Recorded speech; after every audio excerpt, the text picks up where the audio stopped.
الرحمن الرحیم نحمده ونصلی علی رسوله الکریم اما بعد اعوذ باللہ من الشیطان الرجیم بسم اللہ الرحمن الرحیم وَلَقَدْ يَسَّرْنَا الْقُرْآنَ لِلذِّكْرِ فَهَلْ مِن مُدَّكِرٍ صدق اللہ العظیم۔ میرے اکابر جو اس وقت تشریف فرما ہے، یہ مخاطب بھی نہیں ہے، اس لیے کہ اپنے بزرگوں کو کوئی طالب علم مخاطب نہیں بنایا کرتا۔ بہرحال ان کی پشت پناہی حاصل ہے اور انشاءاللہ ان کی پشت پناہی کی بنیاد پر کچھ دو تین باتیں مجلس کی مناسبت سے عرض کروں۔ خصوصاً ہمارے حضرت مولانا حسان صاحب اس پیرانہ سالی میں ضعیفی کے باوجود یہاں تشریف لائے اور لاتے رہتے ہیں۔ حضرت مولانا شاہد صاحب کی دعوت پر اللہ آپ کی عمر میں برکتیں عطا فرمائیں، آپ کے سائے کو امت کے لیے تادیر قائم فرمائیں اور تعالیٰ جل شانہ آپ کے علوم فیوض سے امت کو مستفیض فرمائیں۔ ہمیں اپنے بزرگوں کے باب میں بہت دل سے دعائیں کرنا چاہیے، اس لیے کہ بزرگوں کا بقا انشاءاللہ تعالی امت اور دین کا بقا ہے۔ آپ دنیا میں سروے کر لیں، حساب کر لیں، جس جگہ پر علم، مدارس اور اہل علم ختم ہوئے ہیں، وہاں پر حال یہ ہوا کہ دین بھی ختم ہوا۔ حضرت مولانا تقی صاحب عثمانی دامت برکاتہم نے اپنے سفرنامے میں ایک جگہ لکھا ہے کہ میرا بغداد جانا ہوا، تو بغداد میں نے کسی سے معلوم کیا کہ کوئی پرانے طرز کا مدرسہ ہو تو میں ذرا دیکھ لوں۔ فرمایا پورا بغداد گھوم کر کے آیا لیکن پرانے طرز کا کوئی مدرسہ نہیں ملا، بلکہ بتانے والوں نے بتایا کہ سارے مدارس اسکول میں تبدیل کر دیے گئے۔ یہ وہ جگہ ہیں جہاں پر ہمارے اکابر مدفون ہیں، بزرگان دین ہیں، علم کے ولولے تھے اور علم کا شور تھا۔ فرمایا اچھا پرانے طرز کا کوئی عالم ہی مل جائیں تو میں ان سے مل لوں۔ تو بتایا کہ ایک عالم ہے سیدنا عبدالقادر جیلانی رحمۃ اللہ علیہ کی قبر کے پڑوس میں ایک مکتب پڑھاتے ہیں۔ حضرت مولانا فرماتے ہیں کہ میں ان کی خدمت میں جب پہنچا تو واقعتاً پرانے طرز کے انداز سے وہی نیچے بیٹھ کر کے مکتب پڑھا رہے تھے۔ کچھ باتیں ہوئی، انہوں نے مجھے پوچھا کہ آپ کیا کر رہے ہیں، تو میں نے کہا کہ فلاں فلاں کتاب ابداع العلوم میں پڑھا رہا ہوں۔ تو مولانا لکھتے ہیں کہ میری چیخ نکل گئی، وہ مولانا کی جو وہاں ملے ان کی چیخ نکل گئی اور رونے لگے اور فرمایا کہ ہم تو ان کتابوں کے نام سننے کے بھی محتاج ہو چکے ہیں۔ جہاں اہل علم اور مدارس ختم ہوتے ہیں وہاں اسی طرح کے حالات ہوتے ہیں۔ کسی وقت میں یہ طالب علم ازبیک گیا تھا تو وہاں پورے ازبیک میں جانا ہوا۔ کئی مدارس کو ہم نے دیکھا جو کسی زمانے میں زبردست علم کے حامل تھے، لیکن وہ سارے کے سارے مدارس مال بنا دیے گئے۔ ان ساری درسگاہوں پر حدیثیں آج بھی لکھی ہوئی ہیں، لیکن اس میں شاپنگ سینٹر بنا دیے گئے، حتیٰ کہ اس میں جو مسجدیں ہیں اس میں بھی صرف 50 آدمی کی نماز کی جگہ رکھ کر باقی شاپنگ سینٹر بنا دیا۔ اور جہاں امام بخاری رضی اللہ تعالیٰ عنہ نے جو بخاری شریف کے لکھنے والے مؤلف و مصنف ہیں، محدث ہیں، ان کی قبر موجود ہیں، لیکن پورے ازبیک میں اس وقت کہیں بخاری شریف نظر نہ آئے۔ ہم نے کئی جگہ معلوم کیا کہ بخاری شریف کا کوئی نسخہ مل جائے، لیکن کہیں نہیں ملی۔ اس کی وجہ یہ ہوئی کہ اصل میں روسی لوگوں کا جب تسلط ہوا اور جب دین اور علم اور اہل علم اور مدارس کو ختم کیا گیا تو نتیجہ یہ ہوا کہ دین بھی وہاں ختم ہوا۔ بہرحال ہمیں اپنے بزرگوں کے لیے دعائیں کرنی چاہیے، اپنے علماء کے لیے دعائیں کرنی چاہیے، اللہ تعالیٰ ان کی عمروں میں برکتیں عطا فرمائے اور ان کے علم سے اللہ تعالیٰ امت کو خوب مستفیض کریں۔ یہ مسابقۃ القرآن کی مجلس متعدد سالوں سے یہاں منعقد ہو رہی ہے اور اس میں مساہمین اور حصہ لینے والے مختلف جگہوں سے آتے ہیں۔ حضرت مولانا نے اس کے کچھ نمونے پیش کیے اور حضرت نے فرمایا کہ بھئی چاول چکھنے کے لیے، میں نے کہا اتنے چاول بنے کہ ماشاءاللہ ہمارا نوالا بن گیا۔ متعدد طلبہ تشریف لائے اور ایک مستقل نوالا بن گیا، بہت اچھا لگا اور بہت لذیذ نوالا لگا۔ حقیقت یہ ہے کہ قرآن کریم ایک عظیم المرتبت وہ کتاب ہے کہ حضرت شاہ ولی اللہ صاحب رحمۃ اللہ علیہ فرماتے ہیں کہ اس کا ثقل دنیا جانتی ہے کہ اگر نبی کریم صلی اللہ علیہ وسلم اونٹ پر سوار ہوئے اور نزول وحی ہوا تو اونٹ بیٹھ گیا۔ اگر حضرت چل رہے ہیں اور آپ کا پاؤں مبارک حضرت انس رضی اللہ تعالیٰ عنہ کی ران پر پڑ جاتا ہے، نزول وحی کے موقع پر حضرت انس فرماتے ہیں مجھے ایسا لگتا تھا کہ میری ران پھٹ جائے گی۔ یہ نزول وحی کا ثقل اور وحی کا جو ثقل اور بوجھ جو تھا، سوال یہ پیدا ہوتا ہے کہ اس وقت ہمیں اس کا ثقل اور بوجھ محسوس کیوں نہیں ہوتا، اس کا وزن محسوس کیوں نہیں ہوتا؟ ابھی آپ نے ذکر سنا ہمارے اکابر میں حضرت مدنی نور اللہ مرکزہ کا، حضرت مدنی رحمت اللہ علیہ کے کچھ دروس ہیں قرآنیات پر اور عجیب و غریب دروس ہیں۔ ایک درس میں حضرت سے کسی نے سوال کر لیا، یہ وقت نہیں ہے ورنہ میں حضرت کے علوم کو کھولتا۔ لائق آبائی فجیلی بمثلہم، ہمارے اکابر وہ تھے کہ جو رازی اور غزالی سے کم نہیں تھے۔ اگر شیخ الاسلام ابن تیمیہ رحمۃ اللہ علیہ اپنی جگہ یہ لکھتے ہیں کہ سماع موتا کا مسئلہ جو ہے وہ اسماع کی نفی ہے، سماع کی نفی نہیں ہے، تو ابن تیمیہ علیہ الرحمہ کی کتاب حضرت نانوتوی اور حضرت گنگوہی کے زمانے میں چھپی نہیں تھی، لیکن حضرت نانوتوی اور حضرت گنگوہی نور اللہ مرقدہما نے وہی جواب دیا جو شیخ الاسلام ابن تیمیہ نے دیا تھا۔ تو ہمارے اکابر کو اللہ تعالیٰ نے وہ علوم منتشف فرمائے تھے۔ شاہ صاحب رحمۃ اللہ علیہ کا ذکر ابھی آپ نے ہمارے حضرت مولانا سے سنا۔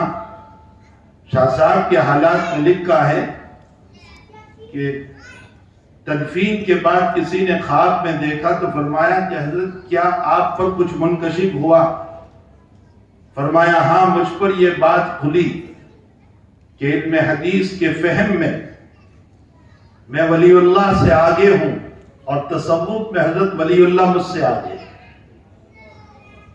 تو ہمارے اکابر بہرحال اپنی جگہ سلسلے نقشبندیہ کے ایک بڑے بزرگ حضرت شاہ صاحب کی قبر پر مراقب ہوئے اور ساتھ میں حضرت حکیم الاسلام قاری طیب صاحب نور اللہ مرقدہ، جن کے علوم کے حامل اس وقت ہمارے سامنے حضرت مولانا سفیان صاحب دامت برکاتہم اور حضرت مدنی نور اللہ مرقدہ، بہت دیر وہ مراقبہ فرمایا اور اس کے بعد جب حضرت حکیم الاسلام نے سوال کیا کہ حضرت مراقبے میں کوئی بات ہوئی تو فرمایا شاہ صاحب کی روح سے ملاقات ہوئی۔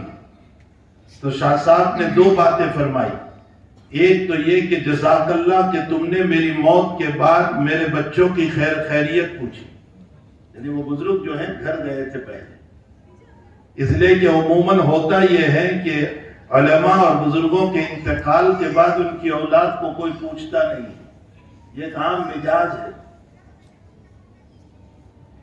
حضرت قبلہ کعبہ سب کچھ ہوتا رہتا ہے اور وہ قبلہ کعبہ جب دفن ہو گئے تو سب کچھ ختم ہو جاتا ہے۔ اور دوسری بات فرمائی کہ شاہ صاحب کی روح سے جب ملاقات ہوئی تو فرمایا کہ حضرت تعالیٰ جل شانہ نے مجھے معاف کر دیا اس مسئلے پر اور میری مغفرت کر دی اس مسئلے پر کہ تم نے ختم نبوت رسول صلی اللہ علیہ وسلم کو ثابت کیا، اسی پر میں تمہیں معاف کر دیتا ہوں۔ بہرحال ہمارے اکابر، یہ وقت نہیں ہے، میں تو صرف ایک دو بات قرآن کے سلسلے میں، حضرت مدنی نور اللہ مرقدہ سے کسی نے سوال کیا، کسی عالم نے، کل مولود یولد علی الفطرہ فابواہ یحودانہ او ینصرانہ، تو سوال یہ ہو رہا ہے کہ حضرت انسان کو اللہ نے آزاد کیوں پیدا نہیں کیا، فطرت اسلام پر کیوں پیدا کیا؟ بالکل آزاد چھوڑ دیتے، یہ جہاں جاتا پیدا ہونے کے بعد فطرت اسلام اور استعداد اسلام پر کیوں پیدا کیا؟ حضرت مدنی نور اللہ مرقدہ کا جواب ہے، حضرت نے فرمایا کہ صفت دو طرح ہے، وجودی اور سلبی۔ فرمایا اللہ نے بندے کو وجود دیا تو اللہ وجودی صفات پر پیدا کرے گا، سلبی صفات پر کیوں پیدا کرے گا؟ اور وجود ہے توحید خداوندی اور سلب ہے کفر اور شرک، تو اللہ توحید ہی پر پیدا کرے گا، کفر و شرک پر کیوں پیدا کرے گا؟ یہ ایک ایسا جواب ہے جو اکابر کی کتابوں میں بھی ہمیں نہیں ملتا ہے۔ بہرحال حضرت مدنی نور اللہ مرقدہ کے علوم میں حضرت نے فرمایا کہ ثقل کا احساس ہمیں کیوں نہیں ہوتا؟ فرمایا کہ وہ قلب اطہر صلی اللہ تعالی علیہ وسلم نے سارے ثقل کو برداشت کر لیا اور امت کے لیے آسان کر دیا۔ وَلَقَدْ يَسَّرْنَا الْقُرْآنَ لِلذِّكْرِ فَهَلْ مِن مُدَّكِرٍ، ہم نے اس قرآن کریم کو آسان کر دیا۔ حضرت شیخ یونس صاحب قدس اللہ سرہ، استاذی و شیخی سے ہم نے درس بخاری میں سنا، حضرت نے فرمایا کہ حضرت مدنی نور اللہ مرقدہ کا تواضع کتاب الاکرمہ میں ہمیں سنایا تھا۔ حضرت نے جب وہ باب آیا کہ دو قسم کی ترکاری بنانا جائز ہے، اور امام بخاری رضی اللہ تعالیٰ عنہ نے اسے ثابت فرمایا، اور ایک کھیرا، ککڑی اور کھجور، ان دونوں کو تناول فرمایا نبی کریم صلی اللہ علیہ وسلم نے، اس سے دو قسم کی ترکاری کا ثبوت ہوا۔ حضرت مدنی نور اللہ مرقدہ کے دسترخوان پر ہر وقت مہمانوں کا ہجوم۔ کسی مہمان نے سوال کر لیا کہ کیا حدیث شریف میں دو قسم کی ترکاری ثابت ہے؟ حضرت نے ایک لمبی مدت تک مدینہ شریف میں بخاری شریف پڑھائی، پھر دارالعلوم میں طویل مدت تک بخاری شریف پڑھائی۔ حضرت کے سامنے یہ بات تھا، آپ اس سے جواب دے سکتے تھے کہ ہاں امام بخاری رحمۃ اللہ علیہ نے اس کو ثابت کیا ہے، لیکن بجائے اس کے کہ آپ اس بات کو پیش کرتے اور جواب دیتے، حضرت کا متواضعانہ جواب تھا۔ حضرت نے فرمایا، بھائی آپ ہم سے سنت مانگ رہے ہیں، ہم تو ہے ہی دنیا کے کتے، ہم سے اتباع نبی کہاں ہو سکتا ہے؟ اللہ اکبر! کیا ہمارے اکابر تھے، باوجود کہ وہ پیکر تھے علم و عمل تقوی اور ورع کے، لیکن اس کے باوجود تواضع، انکساری اور عاجزی ان میں کود کود کر بھری ہوئی تھی۔ تو بہرحال یہ قرآن کریم کا سارا ثقل اور سارا بوجھ جو ہے وہ جناب نبی کریم صلی اللہ علیہ وسلم نے اٹھایا اور امت کے لیے آسان کر دیا۔ دوسری طرف قرآن کریم یہ کہتا ہے، لَوْ أَنزَلْنَا هَذَا الْقُرْآنَ عَلَى جَبَلٍ لَرَأَيْتَهُ خَاشِعًا مُتَصَدِّعًا مِنْ خَشْيَةِ اللَّهِ وَتِلْكَ الْأَمْثَالُ نَضْرِبُهَا لِلنَّاسِ لَعَلَّهُمْ يَتَفَكَّرُونَ۔ ہم اس قرآن کو پہاڑ پر اتارتے تو ریزہ ریزہ ہو جاتا، ٹکڑے ٹکڑے ہو جاتا۔ اس سلسلے میں ہمارے قریب زمانے میں حضرت مولانا ابرار صاحب دھلیوی علیہ الرحمہ، جو اولاً شاہ وسیع اللہ صاحب رحمۃ اللہ علیہ کے مجاز تھے، اور بعدہ حکیم الاسلام قاری طیب صاحب رحمۃ اللہ علیہ سے ان کو مجاز بیعت حاصل تھی اور بڑے علمی انسان تھے۔ حضرت نے اس آیت کے اوپر فرمایا کہ قرآن کریم یہ کہہ رہا ہے کہ ہم اس کو پہاڑ پر اتارتے تو پہاڑ ریزہ ریزہ ہو جاتا۔ مولانا کہتے ہیں کہ اس کی مثال موجود ہے کہ یہ پہاڑ تو ریت اور پتھر کے ہیں، اس کا ٹوٹنا بہت آسان ہے۔ قرآن کریم تو جب اترا ہے تو ان لوگوں کو ریزہ ریزہ اور ٹکڑا ٹکڑا کر دیا جو کفر کے اوپر جمے ہوئے تھے اور کفر و شرک کے پہاڑ تھے، اور جن کو زندگی میں کوئی ہلا نہیں سکتا تھا، قرآن نے ان کو ہلا کر نبی کی خدمت میں بٹھا دیا۔ اور مثال دی کہ حضرت عمر رضی اللہ تعالیٰ عنہ کو آپ لے لیں، جو گئے تھے نبی علیہ السلام کو جو ہے مارنے کے لیے اور بہن بہنوئی کے وہاں گئے اور وہیں پر طٰہٰ مَا أَنزَلْنَا عَلَيْكَ الْقُرْآنَ لِتَشْقَىٰ کی آیات سنی اور دل میں جذبہ پیدا ہوا، اور یہی وہ قرآن ہے جو آپ کو نبی کریم صلی اللہ علیہ وسلم کی خدمت میں لے آیا، اور آپ وہ آدمی تھے کہ جن کو کوئی ہلا نہیں سکتا تھا، اس قرآن نے ہلا کر کے اس کو نبی کی خدمت میں بٹھا دیا۔ معلوم یہ ہوتا ہے کہ قرآن کریم اپنی جگہ مسلم دعویٰ کر رہا ہے کہ لو انزلنا هذا القرآن على جبل لرأيته خاشعا متصدعا من خشیۃ اللہ۔ اسی کے ساتھ جناب نبی کریم صلی اللہ علیہ وسلم نے ارشاد فرمایا ما من الانبیاء نبی الا اوتی ما آمن علیہ البشر واوتیت وحیا اوحى اللہ تبارک وتعالی الی وارجو ان اکون اکثرهم تابعا یوم القیامہ او کما قال علیہ الصلاۃ والسلام۔ حضرت ارشاد فرماتے ہیں کہ تمام انبیاء کو معجزات ملے، مجھے ایک معجزہ خاص طور پر دیا گیا اور وہ وحی کا معجزہ ہے۔ لوگ کہتے ہیں نبی کا معجزہ کہاں ہے؟ یہی قرآن تو نبی کا معجزہ ہے جو ہمارے سامنے ہے۔ لوگ مانگ رہے کہ نبی علیہ السلام کا کوئی معجزہ بتائیے، یہ معجزہ ہے قرآن کریم جو ہمارے سامنے ہے۔ حضرت فرماتے ہیں کہ میں امید کرتا ہوں کہ میرے ماننے والے سب سے زیادہ ہوں گے۔ اس میں وجہ یہ ہے کہ اصل میں اگلے انبیاء کو جو معجزات دیے گئے ان کا تعلق رویت سے تھا، اور جناب نبی کریم صلی اللہ علیہ وسلم کو جو معجزہ دیا گیا ابھی آپ نے سنا، اس کا تعلق علم عقل کے ذریعے ہے، اس کو سمجھنے کے ذریعے سے ہے۔ ظاہر سی بات ہے کہ رویت کے باب میں انکار کی گنجائش ہو سکتی ہے، لیکن عقل سے سمجھے ہوئے میں انکار کی گنجائش نہیں ہو سکتی۔ یہی وجہ ہے کہ جنہوں نے قرآن کریم کو سمجھ کر کے پھر ایمان و اسلام قبول کیا ہے، وہ ایسے ڈٹے ہوئے ہیں کہ دنیا کی کوئی طاقت ان کو ہلا نہیں سکی۔ وہ جان تو دے گئے لیکن ایمان کو نہیں چھوڑا۔ یہ اس حدیث شریف سے سمجھ میں آتا ہے۔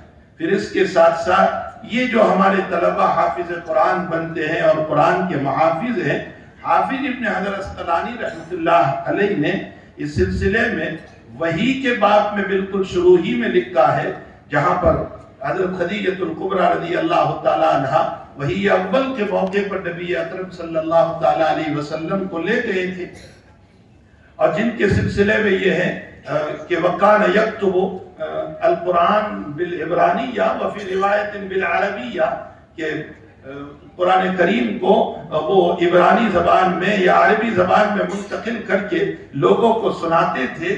وہاں یہ لکھا ہے حافظ صاحب رحمۃ اللہ علیہ نے کہ قرآن مجید ہی ایک ایسی کتاب ہے کہ جس کا حفظ کیا جاتا ہے، اس لیے کہ اگلی کتابوں کا اگر حفظ ہوتا تو یکتبو کا لفظ نہ آتا، وہاں یحفظو کا لفظ بھی آتا تھا، لیکن یہ لفظ استعمال نہیں کیا گیا۔ یکتبو کا لفظ استعمال کرنا دلیل ہے کہ یہ حفظ کرنا خصوصیت ہے قرآن کریم۔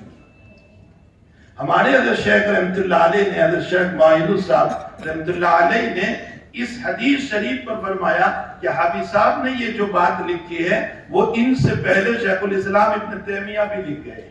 شیخ الاسلام ابن تیمیہ رحمۃ اللہ علیہ نے یہی بات لکھی ہے کہ حفظ کرنا یہ قرآن کریم کی خصوصیت ہے جو تعالیٰ جل شانہ نے اس امت کو عطا فرمائی ہے، اور چھوٹے چھوٹے بچے حافظ قرآن بن جاتے ہیں۔ 7 سال کا بچہ حافظ قرآن، 8 سال کا بچہ، 10 سال کا بچہ حافظ قرآن۔ ہمارے وہاں کاٹھیاوار میں ابھی چند سال قبل مجھے ایک جلسے میں جانا ہوا، ایک 7 سال 8.5 سال کا بچہ حافظ قرآن بنا، اور صرف 9 مہینے میں حافظ قرآن ہو گیا۔ ایک تو 9 مہینے میں حافظ ہوا اور عمر اس کی چھوٹی سی تھی۔ جب اس کو انعامات شروع ہوئے تو اس نے یوں اپنا دامن بھرا، اس طرح پر اپنا پورا دامن بھر لیا۔ تو اس موقع پر میں نے اپنے بات میں یوں کہا کہ میرے بچے، اللہ تعالیٰ نے اس قرآن کی برکت سے تیری دنیا کی اس گود کو بھر دیا، اگر تو اس پر قائم رہا تو اللہ جنت کی نعمتوں سے تیری گود کو بھر دے گا۔ بہرحال قرآن عظیم تو قرآن عظیم ہے۔ ہمارے حضرت ہردوئی نبر اللہ مرقدہ جو ہیں، حضرت کے خلیفہ یہاں موجود ہے، حضرت کے ملفوظات، حضرت کی زندگی، حضرت کو قرآن کریم کے باب میں وہ شکل تھا کہ کہ قرآن کے باب میں جہاں جاتے تھے پہلا کام آپ کا یہ ہوتا تھا کہ حفظ قرآن، حفاظت قرآن اور صحت قرآن، یہ تین چیزوں پر حضرت کا بڑا زور ہوتا تھا۔ حفظ قرآن، حفاظت قرآن اور صحت قرآن۔ اسی لیے اذان کے باب میں، صحت قرآن کے باب میں جگہ جگہ آپ نے دیکھا ہوگا، اور مساجد میں جب جاتے ہیں، جب انگلینڈ حضرت تشریف لائے تو اتفاقاً میں بھی وہاں تھا، تو ایک مسجد کے اندر حضرت کی تشریف آوری ہوئی، آپ نے مسجد کے ذمہ داروں کو بلایا اور یوں کہا کہ کیا تمہارے مکانوں میں تم ٹیلی ویژن کو، فلاں چیز کو ویسے ہی چھوڑ دیتے ہو، سونا اور گول کو ویسے ہی چھوڑ دیتے ہو؟ کہا ہم تو بڑی حفاظت سے، تو کہا مقدس کتاب مسجدوں کے اندر بلا جزدان کے رکھی جاتی ہے، اور اپنے قرآن کریم کی عظمت تم نہیں کرتے ہو، یہ عظیم المرتبت کتاب ہے، اس کی عظمت کی جائے۔ اس لیے حضرت جہاں تشریف لے جاتے تھے قرآن کریم کو کپڑوں میں لپیٹوانے کا اور جزدان میں رکھوانے کا بڑا اہتمام فرمایا کرتے تھے۔ بلکہ حضرت کا وہ ملفوظ بڑا مشہور و معروف ہے کہ جس مدرسے میں قرآن کریم کا جلسہ اعجاز کے ساتھ نہ ہوتا ہو، اور قرآن کریم کے حفظ کا جلسہ جو ہے شاندار طریق پر نہ ہوتا ہو، میرے نزدیک بخاری شریف کا جلسہ وہاں نہیں کرنا چاہیے۔ حضرت یہ فرمایا کرتے تھے۔ لوگ کہتے تھے حضرت سخت ہیں، سخت نہیں، اپنے حضرت کی طرح جو ہے صاحب اصول تھے، اصول کے مطابق جو ہے زندگی گزارنا یہ بہت بڑی چیز ہے۔ تو حضرت فرماتے تھے کہ جس مدرسے میں قرآن کریم کا اعجاز اکرام کے ساتھ جلسہ نہ ہوتا ہو، اس مدرسے والوں کو پھر بخاری کا جلسہ، اس لیے کہ بخاری کے اوپر ہے قرآن شریف، تو اور یہ تو شرح ہے قرآن کریم کی، تو اصل اعجاز جو ہے وہ قرآن کریم کا ہونا چاہیے۔ اب تعالیٰ جل شانہ و امن والہ آج کے اس قرآن مقدس کی مجلس کو بے حد قبول فرمائیں، اور ان بچوں کی جو ہے قرآن کریم کے حفظ کی برکت سے اب تعالیٰ جل شانہ ہم تمام کی مغفرت فرمائیں۔ یسرنا القرآن للذکر میں تلاوت بھی ہے، اور یسرنا القرآن للذکر میں نصیحت بھی ہے، دونوں معانی ہیں۔ اب تعالیٰ حفظ کی بھی توفیق عطا فرمائے اور نصیحت کی بھی ہم سب کو توفیق عطا فرمائے۔ وصلی اللہ علی النبی الکریم برحمتک یا ارحم الراحمین۔ جزاکم اللہ خیر۔ حضرت مولانا شیخ الحدیث حضرت مولانا محمد حنیف صاحب جوہری دامت برکاتہم خطاب فرما رہے تھے۔